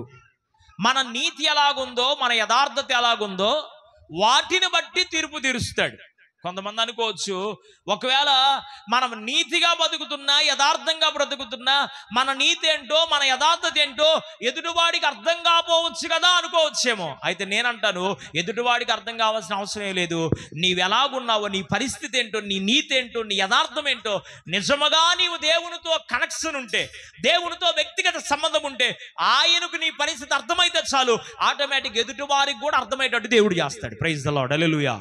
అసలు ఆయనకే అర్థం కావట్లేదు అనుకో, ఇంకెదుటివాడితో నీ యథార్థత గురించి ఎదుటివాడికి ఏం చెప్పగలుగుతాడు? దేవుడు చెప్పలేడు. Praise the Lord. హల్లెలూయా. ఒక గొప్ప దైవజనుడు విజయవాడ ప్రాంతంలో దేవుని పరిచయం చేశారు. చార్లెస్ టీకే గారు ఏదో ఇండియా పెంతుకో దేవుని సంఘంలో సీనియర్ పాస్టర్. ఆ దైవజనుడు వాళ్ళ కుటుంబం సేవకు వచ్చిన తర్వాత యథార్థంగా జరిగిన సంఘటన, యథార్థంగా నీతిని కాపాడుకుంటా తను, తన భార్య, పిల్లలు 3 దినాలు, 1 రోజు కాదు 2 రోజులు కాదు, ఇంటిలో కనీసం తినడానికి కూడా ఆహారం లేదు, కేవలం నీళ్లు తాగి అలాగే 3 రోజులు అలాగ ఉండిపోయారంట. దేని కొరకు? వాళ్ళ ఆలోచన ఏంటంటే, మనం నమ్మిన దేవుడు చేతగానోడు కాదు, అసాధ్యాన్ని సాధ్యపరిచే దేవుడు కనుక నీతిగా మనం నిలబడితే దేవుడు ఒకవేళ మనల్ని, మన పిల్లలను పరిశీలన చేస్తున్నాడేమో, ఈ పరీక్షలో మనం ఓడిపోతే మనకు జయం రాదు, మనము గెలవాలి అని. అలాగే పిల్లలు నాన్న ఆకలి అవుతుందంటే ప్రార్థన చేసి మంచినీళ్ళు ఇచ్చేవాడంట. మంచినీళ్ళు తాగితే పెద్దోళ్ళు ఉండగలరు, కానీ పిల్లలు ఉంటారా? ఉండలేరు. ఆ పిల్లలు ఉండలేక బాధపడిపోతా, వేదన పడిపోతా అట్లాగుంటే 3 దినాలు అట్లాగే ఉండి ప్రార్థన చేస్తున్నాడు. అయ్యా, నా యథార్థత ఏంటో నీకు తెలుసు ప్రభువా. ఎడో దూర ప్రాంతం నుండి ఈ ప్రాంతానికి దర్శనమిచ్చి నన్ను తీసుకొచ్చావయ్యా. ఈ ప్రాంతంలోకి నన్ను నడిపించావు నీ సేవ చేయడానికి. నేను ఎంత యథార్థంగా, నీతిగా, అయ్యా, ఎవరిని ఏది ఆశించకుండా నేను అలా సేవ చేస్తాను నీకు తెలుసు కదా ప్రభువా. అయ్యా, నన్ను ఒక్కసారి జ్ఞాపకం చేసుకయ్యా అని కుటుంబం అంతా చివరి రోజు పగలు కన్నీరు గార్చి 3 గంటల సమయంలో పిల్లలు అందరూ ఏడుస్తా ప్రార్థన చేస్తూ ఉన్నారు. ఏడుస్తూ ప్రార్థన చేస్తుంటే ప్రార్థన ముగించారు. పిల్లలకు మంచినీళ్ళు ఇచ్చి అట్లా పడుకోబెట్టారు. ఎవరో తలుపు కొట్టారంట. తలుపు కొడితే ఓపిక లేక చిన్నగా లేచి వెళ్ళి తలుపు తీస్తే ఓ పెద్ద ఆయన రిక్షా మీద దరిదాపు 1 నెలకు కావలసినటువంటి సరుకులన్నిటినీ తీసుకొచ్చి, అప్పటికి కావలసిన పిల్లలు వారు అప్పటికప్పుడు వండుకొని తినలేరుగా, అప్పటికి కావలసినటువంటి ఆహారాన్ని కూడా వారికి సిద్ధపరిచి తలుపు కొట్టి, అయ్యా, మీరు ఇలాగున ఆహారం లేకుండా ఉన్నారని ఒక ఆయనకి దర్శనంలో దేవుడు చూపించాడంట. మీ అడ్రస్ కనుక్కొని ఇదిగో ఇవన్నీ మీకు ఇచ్చిరమ్మని పంపించాడయ్యా అని ఆ వాకిట్లో దించేసి వెళ్ళిపోయాడంట. ఇప్పుడు కొట్టి గట్టికి చప్పట్లో దేవునికి మహిమ కలుగును గాక. ఎవరు చూశారు? అమ్మా, నాకు ఆహారం లేదు, నాకు బాధగా ఉంది, నాకు ఏమీ లేవని ఎవరికన్నా చెప్పాడు ఆ సేవకుడు? చెప్పలా. ఎవరు చూశారంట? జీవము కలిగిన దేవుడు చూశాడు. అందుకే నేనంటాను, మన యొక్క క్రియలను బట్టి 22వ అధ్యాయం ప్రకటన గ్రంథములో 12వ వచనం అంటాడు, ప్రతి వాని క్రియలను బట్టి నేను వారికి సిద్ధపరిచిన జీతం నా దగ్గర ఉందన్నాడు. అసలు నువ్వు ప్రభువుతో ఎంత కనెక్షన్ ఉన్నావో, ప్రభువుతో ఎంత సహవాసం ఉన్నావో, నీ నీతి, నీ యథార్థత, నీ భక్తి జీవితం, నీ ప్రార్థనా జీవితం దేవునికి ఎంత సమీపముగా ఉందో దాన్ని బట్టి నీ జీవితంలో తీర్పు తీరుస్తాడు దేవుడు. దేవునికి మహిమ కలుగునుగా. హల్లెలూయా. అసలు దేవుడికే కనపడపోతే నిన్ను గూర్చి, ఎదుటి వారికో నిన్ను గూర్చి ఎవరికైనా దేవుడు ఎలా తెలియపరుస్తాడు? తెలియపరచాలి అంటే నువ్వేం చేయాలంటే నీ యథార్థత ఏంటో, నీ భక్తి ఏంటో, నీ నీతి కలిగిన జీవితం ఏంటో మొదట దేవునికి తెలియపరిచేటట్టు ప్రవర్తించు. మనుషులకు తెలియపరిచేటట్టు ప్రవర్తించకపోయినా నీవెవరికి తెలియపరచాలి? దేవునికి తెలియపరచాలి. కనుక ఆయన ప్రతి వాని క్రియలను బట్టి ఆయన తీర్పు తీర్చే దేవుడు. దేవునికి మహిమ కలుగును గాక. రేపు ఒక దినం రాబోతుంది. ఆ న్యాయ తీర్పులో నీవు నిలబడాలి అంటే మరి మనం ఎలాగుండాలి? మన జీవితం ఎలాగుండాలి? రోమాపత్రిక 3వ అధ్యాయం 30వ వాక్యములో ఓ చక్కని మాట. రోమాపత్రిక 3వ అధ్యాయం 30వ వచనం. దేవుడు ఒక్కడే గనుక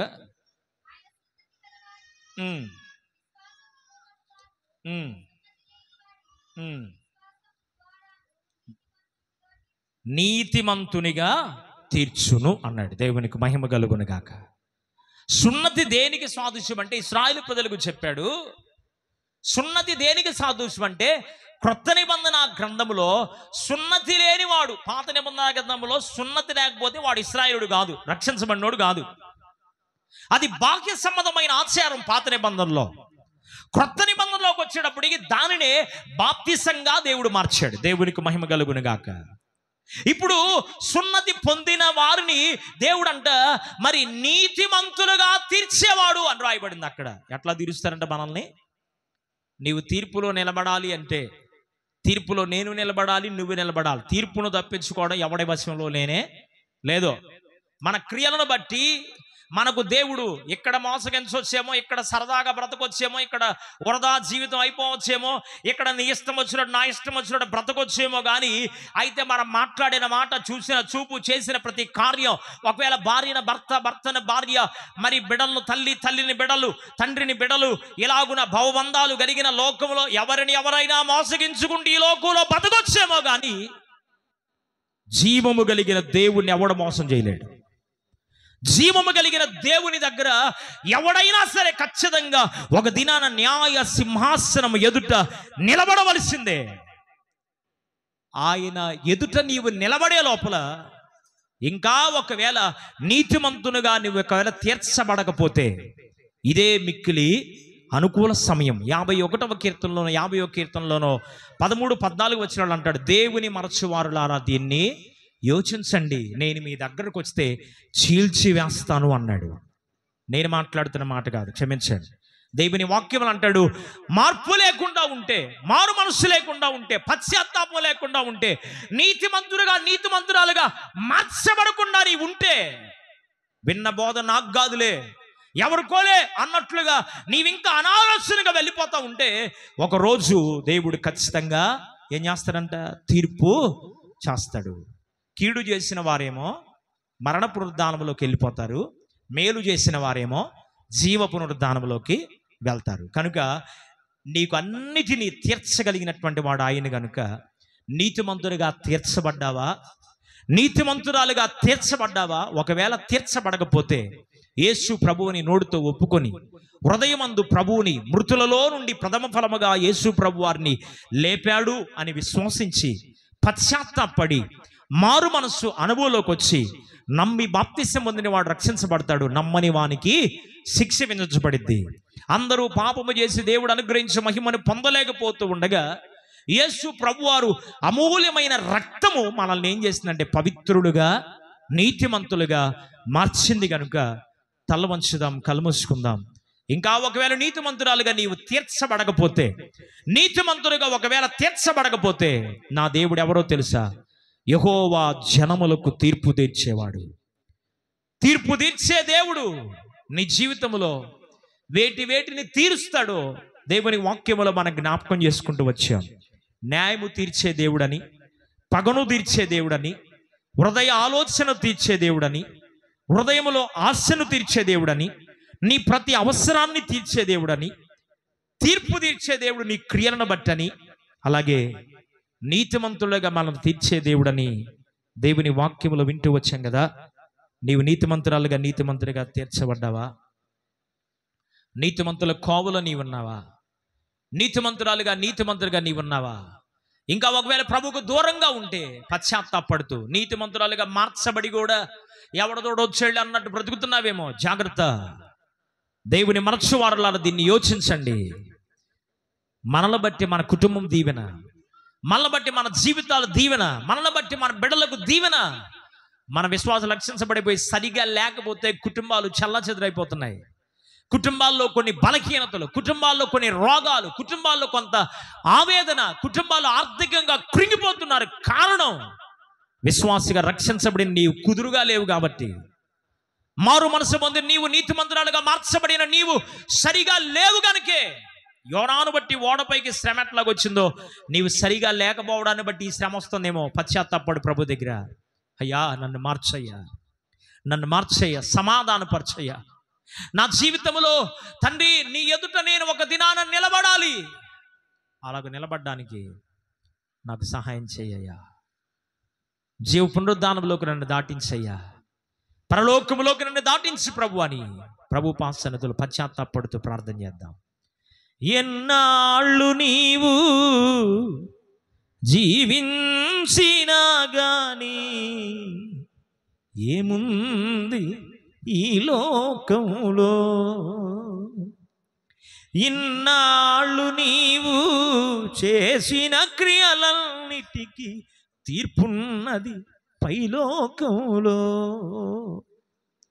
తీర్పు దినమునందున ఆయన ముందర నీవు నిలిచే ధైర్యం నీకుందా?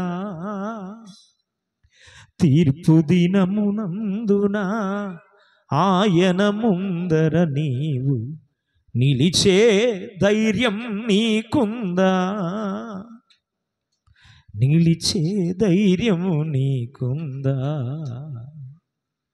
మార్పు చెందవా నీవు, మార్పు చెందవా? నీ మనసును మార్చుకోవా? మార్పు చెందవా నీవు, మార్పు చెందవా? నీ బ్రతుకును మార్చుకోవా? అనుకూల సమయం ఇది ఏనని ఎరిగి మారు మనసును పొందవా? మారు మనసును పొందవా? ఇంకా ఒకవేళ ప్రభువుని అంగీకరించుకున్నా ఉంటే నీతిమంతులుగా తీర్చబడకుండా ఉంటే ప్రభువుని అంగీకరించండి. హృదయపూర్వకంగా ప్రభు రక్తం చేత కడగబడండి. ఒకవేళ నేను మార్చబడ్డానయ్యా అంటే నీవు నీతిమంతులుగా తీర్చబడ్డావు, తీర్పు ఉన్నదని నీకు అసలు జ్ఞాపకం ఉందా? ఒకరోజు నువ్వు చేసే క్రియలను బట్టి, ఏదో బాప్తీసం అందరూ తీసుకున్నా నేను కూడా తీసుకున్నా, కాదు, బాప్తీసం తీసుకున్న నిన్ను బట్టి, నీ మాటను బట్టి, చూపును బట్టి, ప్రవర్తన బట్టి, తలంపును బట్టి, ఆలోచన బట్టి ఒకరోజు దేవుని న్యాయ సింహాసనం ఎదుట తీర్పులో నిలబడాలనే భయము నీకుందా? పరిశీలన చేసుకో. ప్రభు దగ్గర పశ్చాత్తాపడుతూ ప్రభు దగ్గర, అయ్యా నీ వచ్చినప్పుడు న్యాయ సింహాసనం ఎదుట నేను నిలబడగలిగిన ధైర్యం నాకుందా ప్రభువా? నన్ను నేను పరిశీలన చేసుకుంటున్నానయ్యా అని హృదయపూర్వకంగా పశ్చాత్తాపడుతూ దేవుని దగ్గర ప్రార్థన చేద్దాం, ప్రార్థన చేసుకుందాం. సకలాశీర్వాదములకు కారణభూతుడా, సర్వశక్తి మిక్కిలి కృప కలిగిన మా ప్రియ పరలోకపు తండ్రి, నీ పరిశుద్ధ పాదములకు వెలలేని స్తుతులు స్తోత్రములు చెల్లిస్తున్నాం. యెహోవా తన జనులకు తీర్పు తీర్చేవాడు. నీవేమేమి జనులకు తీర్చగలిగిన వాడవు నాయనా. మీ వాక్యములో మేము ధ్యానం చేయడానికి ఉపమాన రీతిగా కొన్ని మాగాలు ప్రభు మేము పరిశీలన చేయడానికి కూడా మీరు మాకు ఇచ్చిన యోగ్యతను బట్టి మీకు స్తోత్రాలు. వేరుపరిచే దినం ఒకటి ఉంది కదయ్యా. నీతిమంతులను అనీతిమంతులను, గొర్రెలను మేకలను, బుద్ధి కలిగిన వారిని బుద్ధి లేని వారిని, మంచి నేలను చెడు నేలను నాయన వేరుపరిచే దినం ఒకటి ఉంది కనుక వేరుపరచబడినప్పుడు శ్రేష్టమైనటువంటి దానిలో మేము ఉండునట్లుగా మా బ్రతుకులు మార్చండి, మా జీవితాలు మార్చండి, మా పరిస్థితిని మార్చండి, మా స్థితిని మార్చండి, మా గతిని మార్చమని నీ సన్నిధిలో ప్రార్థిస్తున్నాను. విత్తబడిన వాక్యానుసారంగా నీవున్నావనియు నీ యొద్దకు వచ్చేవారికి ఫలమును దయచేవాడవని మా క్రియలను బట్టి మా కొరకు సిద్ధపరిచిన జీతము నీ యొద్ద భద్రపరచబడి ఉన్నదని మేము ఎరిగి న్యాయ సింహాసనం ఎదుట తీర్పులో అయా మేము నిలబడినప్పుడు కీడు పునరుద్ధానానికో మరణ పునరుద్ధానములోనికి మేము వెళ్ళిపోకుండా, పాతాళములోకి మేము త్రోసివేయబడకుండా పరలోకములోనికి మేము వెళ్ళడానికి మమ్మల్ని మేము సరి చేసుకుంటున్నాం నాయన. పశ్చాత్తాపడుతున్నామయ్యా. ఈ లోకములో ఉండగా మా ప్రతి అవసరతను మీరు తీర్చేవాడమని మేము విన్నాం తండ్రి. మా వ్యక్తిగత ఆత్మీయ జీవితాల్లో కూడా నీ న్యాయ సింహాసనం ఎదుట మేము నిలబడాలని గుర్తెరిగి, భయం కలిగి, భక్తి కలిగి బ్రతకడానికి, ఎవరు చూసినా చూడకపోయినా నీ మమ్మల్ని చూస్తున్నావు, పట్టించుకుంటున్నావు, పరామర్శిస్తున్నామని అనుక్షణము మమ్మల్ని పరిశీలన చేయగలిగిన దేవుడు నీవని నీ యందు భయభక్తులు కలిగి మేము జీవించినట్లుగా మా విశ్వాసయాత్రలో ముందుకు నడవడానికి అటు కృపను సహాయతను మీరు అనుగ్రహించి బలపరిచి నీ కార్యమును జరిగించమని విత్తబడిన వాక్యానికి నీరు కట్టి ఫలింప చేయండి. వింటున్న వారికి, చూస్తున్న వారందరికీ కూడా ఆత్మ సంబంధమైన దీవెనలు, ఆశీర్వాదాలు మీరు కలుగు చేసి బలపరచమని యేసు ప్రభు నామములు అడిగి వేడుకొనుచు ప్రార్థించుచున్నాం తండ్రి. ఆమేన్. దేవుడు సదాకాలం మీకు తోడైండును గాక. ఆమేన్.